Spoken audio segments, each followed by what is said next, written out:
এক বছরেও তথ্য কমিশন গঠন করতে পারেনি সরকার, যা রাষ্ট্রীয় অবহেলার উদাহরণ এবং বিব্রতকর রেকর্ড তৈরি করেছে।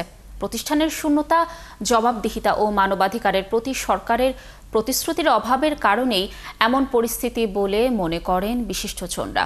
এর নেতিবাচক প্রভাব পড়ছে সরকারের কেনাকাটা, বৈদেশিক চুক্তির স্বচ্ছতার ওপরও। বিস্তারিত শাহনাজ শারমিনের প্রতিবেদনে। বাংলাদেশের প্রতি অকৃত্রিম বিশ্বাস সরকার গঠনের প্রায় এক বছর পর গেল ২৬ জুলাই তথ্য সম্প্রচার মন্ত্রণালয় এক তথ্য বিবরণীতে জানায়, শিগগিরই তথ্য কমিশন গঠনের উদ্যোগ নিবে অন্তর্বর্তী সরকার। তবে সেই ঘোষণার পরও কোনো অগ্রগতি নেই।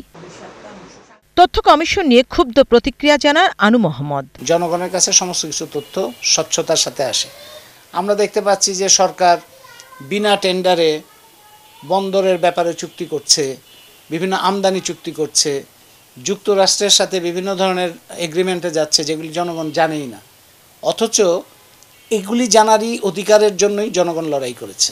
জনগণের স্বার্থ জলাঞ্জলি দিয়ে কিংবা না দিয়ে সরকার কি কি চুক্তি করলো যুক্তরাষ্ট্রের সাথে, সেটা জানার জন্যই তো তথ্য কমিশনটা দরকার।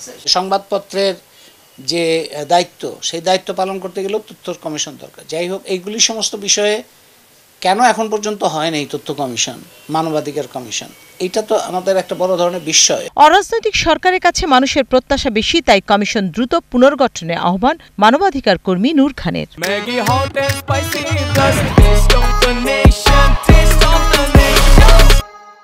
তথ্য অধিকার আইনের বলে যে কমিশন গঠন হয়েছে, সেটাও স্থবির হয়ে রয়েছে। প্রায় এক বছরের মতো এখানে কমিশন প্রায় শূন্য অবস্থায় রয়েছে।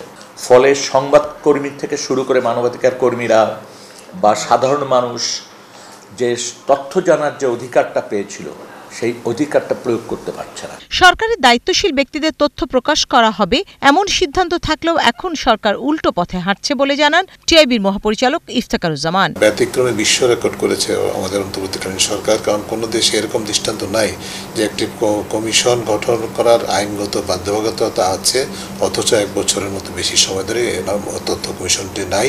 প্রধান উপদেষ্টা দায়িত্ব গ্রহণ করার পর প্রথম যে জাতির উদ্দেশ্যে ভাষণ দিয়েছেন, সেখানে উল্লেখ করা হয়েছে, বিশেষ করে এই আইনের সাথে সংশ্লিষ্ট বিষয়গুলোকে উল্লেখ করে বলা হয়েছে সরকারের যারা দায়িত্বশীল অবস্থানে আছে তাদের তথ্য প্রকাশ করা হবে। দ্রুত তথ্য কমিশন গঠনের মাধ্যমে মানুষের তথ্য জানার অধিকার নিশ্চিত করার তাগিদ দেন তারা।